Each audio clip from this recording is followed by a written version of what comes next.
Hey everybody, good Wednesday morning, top of the morning to you. Eddie William Sellers, still laying in bed. Here it is 9:04.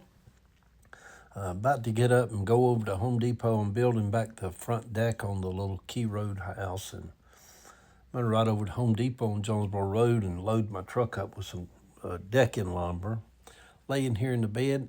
I ain't even got up out of the bed yet. Ava's gone to work. Let me show you what I do. So this is me laying in the bed, and I can look right out the window right there. And that birdhouse right there, I've been watching where is that right there? Been watching a bluebird this morning go back and forth building her nest in the little top birdhouse right there. So anyway, let's do the morning post this morning. Maybe it's more of a southern thing to sit in the yard. I like sitting out in the yard. Something about sitting under a shade tree or looking at clouds or feeling a light breeze, bird watching, or just watching people walk by. Growing up in Cabbagetown and living in small houses, the yard was a part of the house. We all probably spent more time sitting out on those little porches than we did inside. At one time, Mama lived on the corner of Gaskell and Brian, and Granny Bratcher and Colreen, Granny and Colreen always lived together, lived catty corner from her on the opposite corner of Gaskell and Brian. Mama and Colreen didn't always get along. They were both kind of snooty to each other sometimes, sisters. Mama would say that Colreen had some cold, harsh ways about her. Colreen did seem different from the rest of them. Lottie Mae had some odd ways about her also. My other aunts, Betty and Mary, were always just sweet and tender to everybody. Auntie Ruth was always sweet.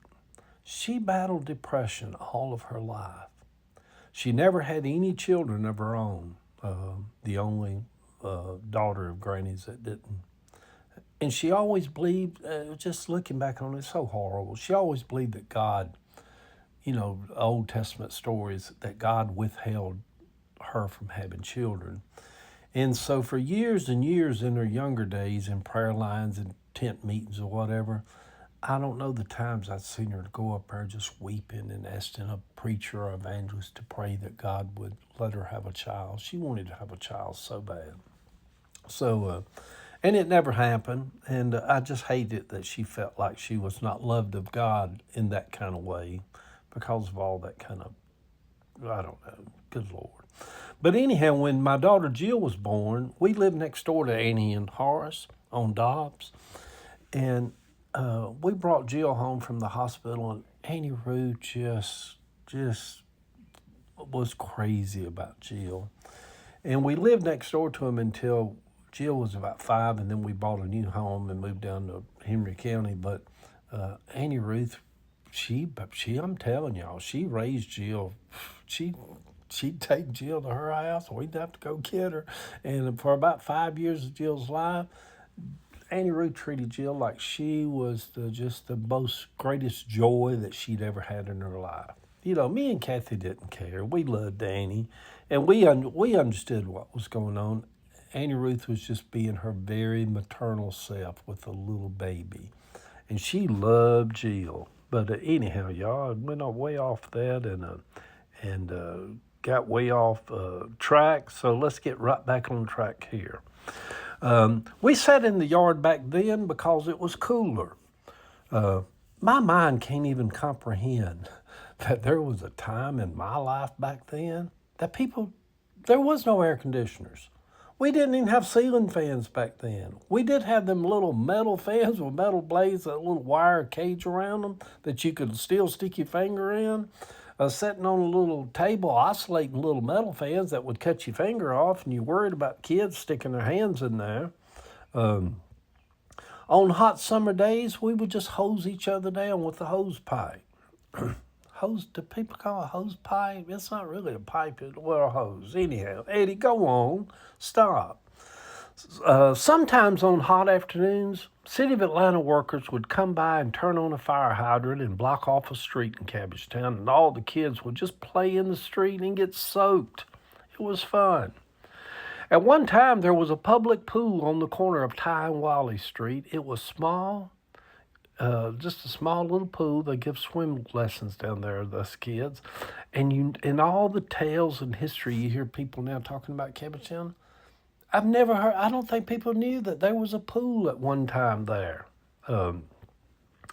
I still love to go out and sit in the yard after all of these years. I still find comfort in a couple of hens scratching about in the garden.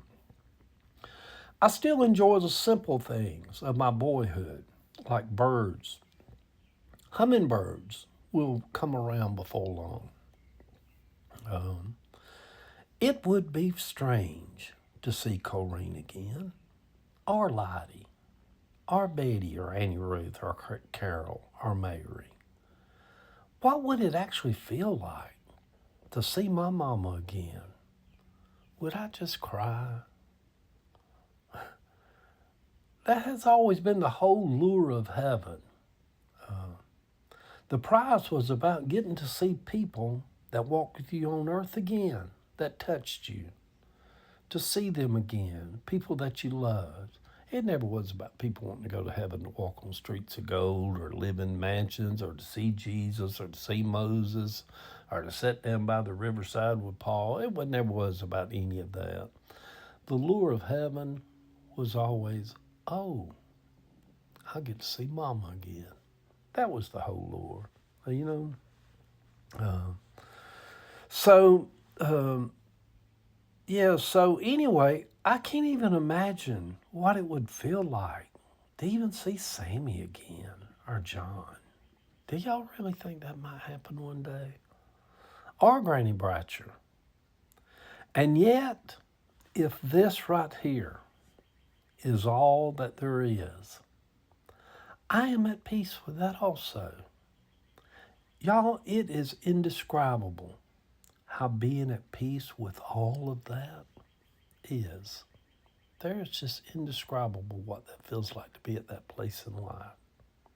You know, heaven, no heaven, just being at peace with all of it. Yeah, I think we just make peace with ourselves as if we fortunate enough to live long enough. Maybe as we age, we hold on to the things of our childhood that brought us happiness. Like sitting in the yard, sitting on a porch, the sound of thunder.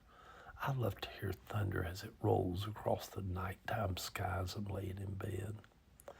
The music of our youth.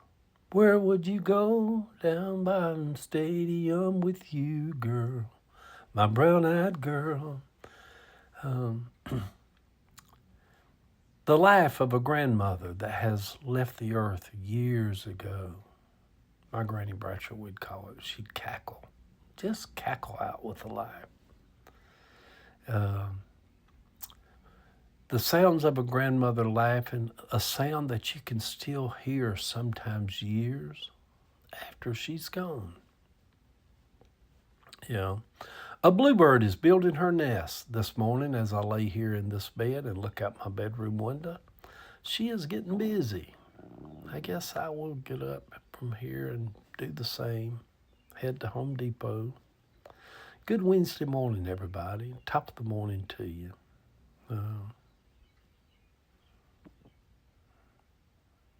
Top of the morning to you. Today is a day like no other day we will ever live. Strange how that is true, and yet they all feel a lot alike, don't they? The picture over on my Facebook page, Constance's house, and the front yard swing. I have one in the front yard that James Newman fixed for me, and I have one in the backyard. I never sat on either one of them, really. I just usually pull up a chair and sit. But I like the ambiance of a swing in the yard. Anyhow, y'all, love y'all.